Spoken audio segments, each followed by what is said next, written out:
So, yung mga bagay na nagpapastress sa inyo, ayan, mga problema. Mga problema ito, guys.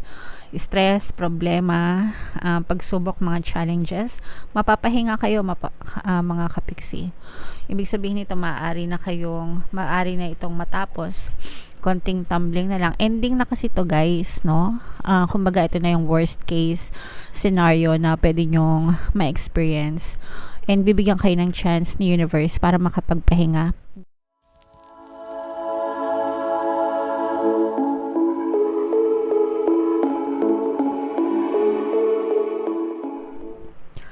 Hello guys, hello Cancer, welcome back to Pinay Pixie Tarot. Ang pamagat ng ating episode for tonight is full moon kapalaran para ngayong October to November para sa Cancer, Sun, Moon, Rising Sign, and Venus. Shuffle ko yung cards guys, hanapin ko yung energy ng moon at saka yung energy ng Cancer.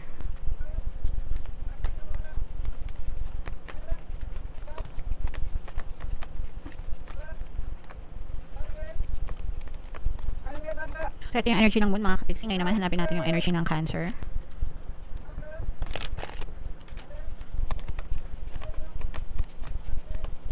So, Cancer guys, kayo ay represent ng Queen of Cups sa ating spread. Combination ng positive and negative energy guys.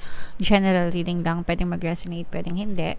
Yung full moon ngayong October guys ay sa October 28. Tapos yung next na full moon naman ay sa November 27. So, ang reading na to ay para sa period na yan mga kapiksi.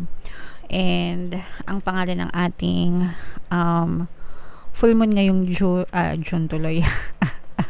October ay Hunter's Moon mga kapiksi. So, this is a very, very positive energy. Lumabas din yung energy ng water sign, Cancer, Pisces, Scorpio. Masculine energy. This is reunion, no? Some kind of a reunion. For some of you guys, maaaring may magbalik sa buhay nyo. Past person, especially pagdating sa relationship, kung kayo ay in separation, hiwalay nitong person na to, no contact, ghosted especially, lalo na kung LDR kayo nitong person na to, na parang bigla na lang hindi nagparamdam sa'yo itong person na to, babalik ito sa'yo or magpaparamdam siya sa'yo. And maaring marikindle yung inyong relationship mga kapiksi. Yung mga explanation na hinahanap mo sa kanya, ibibigay niya sa'yo. So, i-explain niya sa'yo kung bakit siya nawala, sasabihin niya sa'yo anong nangyari, ano talagang, bakit nagkaganito, bakit nagkaganyan. So, magkakaroon kayo ng some kind of reunion and reconciliation na rin. At the same time mga kapiksi, no? So pag sinabing reconciliation, magkakabalikan, I'm not sure, depende yan sa inyo. Kayo yung bahala mag-usap, pero reconciliation, yung magkakaayos, definitely mga kapiksi, kapag kayo ay nagkaroon ng forgiveness sa isa't isa, maaring marikindel. Pero ang pinakamaganda dito is magkakaroon ng linaw, no?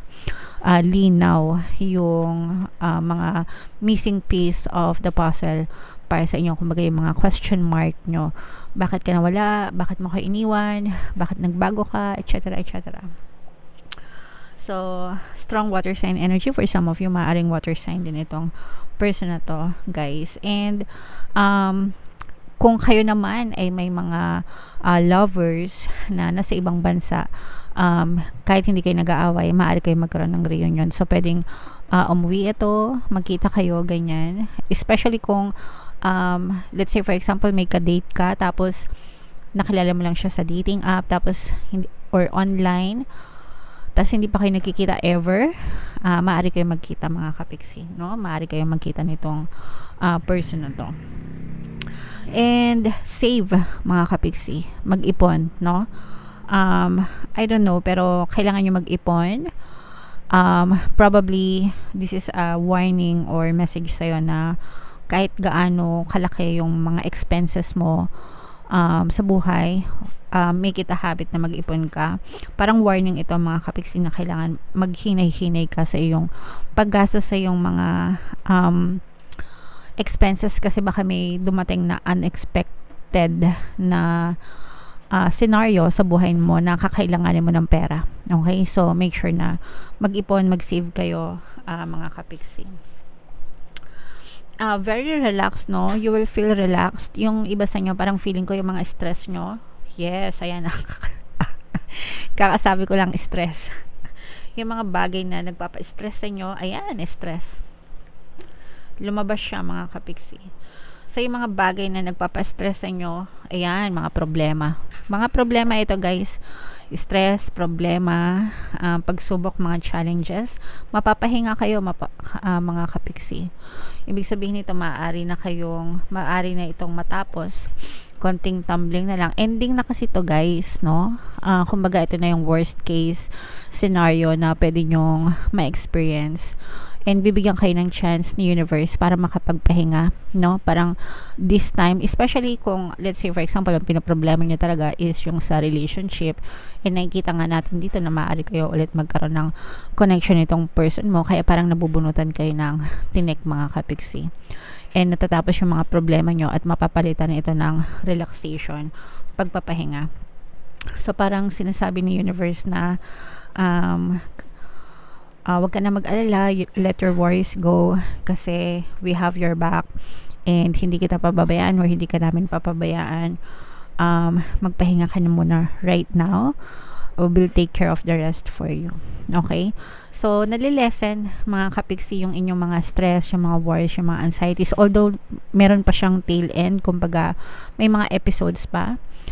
I'm sensing na makakarinig kayo ng boom na balita, no? Parang medyo masyushock kayo dun sa balita na maririnig nyo. And parang, ay, salamat. Ganon, no? Parang ganon yung magiging reaction nyo. Ay, salamat. Parang ganon. So, ibig sabihin nun, ay, salamat. Tapos na. Ay, salamat. Okay na. Ay, salamat. Okay na. Alright? So, i-comment nyo yan, mga kapiksi. Ay, salamat. No, i-mind nyo yan, hi salamat, hi pagbabago, success, diba?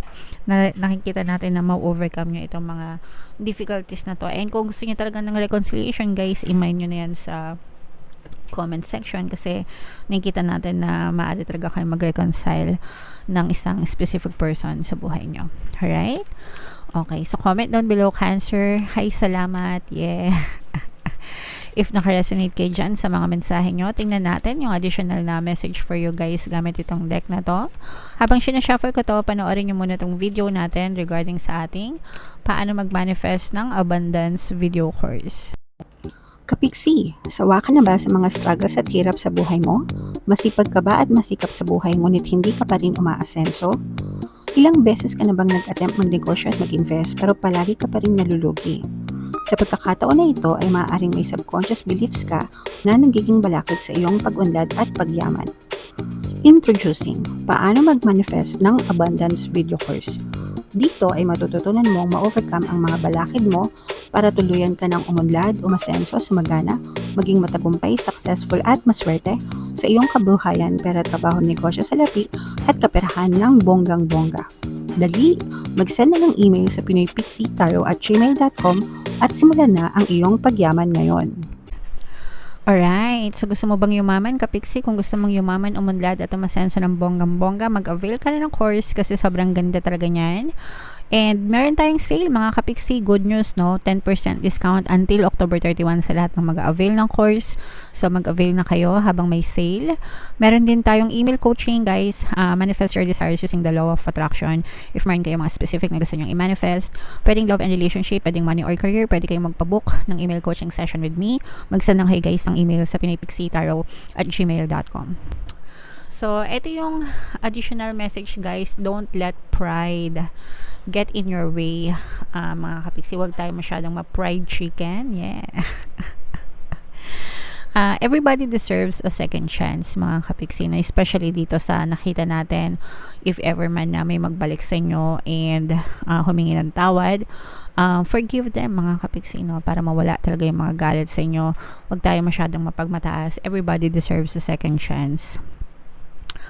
guys. Alright? So, you have to find a balance between your own needs and yung mga needs ng mga tao sa paligid nyo. So, wag yung puro tayo, isipin din natin sila. And then, wag din naman yung puro sila, isipin din natin yung tayo. So, dapat balance silang mga kapiksi. Okay? Be magnificent without being plain too much. So, i-comment nyo na yan. I am magnificent. Naks. I am magnificent. Okay? So, para ma-boost yung inyong confidence sa sarili, mga kapiksi. Self-esteem is good, vanity is not. So, again guys, i-balance nyo lang yung pagkakaroon ng self-esteem, self-confidence. Yung too much na self-confidence, pagiging arrogante na yun, mga kapiksi, magkaiba yun, no? It's okay to have self-confidence, self-love, pero yung sobrang arrogante ka na bilib ka na sa sarili mo, na pinagmamalaki mo at pinagyayabang mo, iba na yun, no? So, kasama yun sa 7 deadly sins, yung pride, no? Kaya nga nakalagay dito, don't let pride get in your way. So, yung arrogance, iwasan natin, mga kapiksi. Everyone is equally important. So, lahat tayo pantay-pantay. Okay? Walang mayaman, walang mahirap, walang matanda, walang bata, walang basta. Okay, lahat tayo pantay-pantay, mga kapiksi. Creative urges should be followed. Work some magic. Yung mga priorities nyo, guys, dapat sineset nyo rin.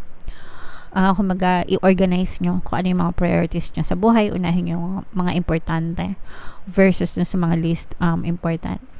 And for some of you, a friendship may be ending now. So, sometimes ganun talaga yung friendship, hindi yan naglalast forever. There are friendship na for long terms. There are friendship din na for short terms. Let's say, for example, kaibigan mo siya kasi kasama naman siya sa trabaho. Pero pag nag-resign ka na, minsan lumilipat ka, na wawala na rin yung connection mo sa kanila. So, yun yung ibig ko sabihin. Sa kaklase mo, di ba, elementary, high school, friends kayo, pero after quite some time, nagkanya-kanya na kayo ng landas, so nawawala na. And that's fine, okay lang yun. Pero, meron din kayong for keeps, no? Yung best friend ko, simula nung 7 years old ako hanggang ngayon, best friend ko pa rin. And then, meron naman na nakasama ka na matagal, pero wala na sila ngayon. So, ganun talaga. Alright? Okay, so comment down below, Cancer, if naka-resonate kayo sa mga messages para sa inyo, guys. Ito yung ating 2024 kapalaran. Kung di nyo pa napapanood, panoorin nyo na. Super nice, super ganda. And ito naman yung ating success stories ng paano mag-manifest ng abundance video course. Thank you for liking, sharing, and subscribing, guys, and see you again next time. I love you all. Have a nice day. Bye-bye.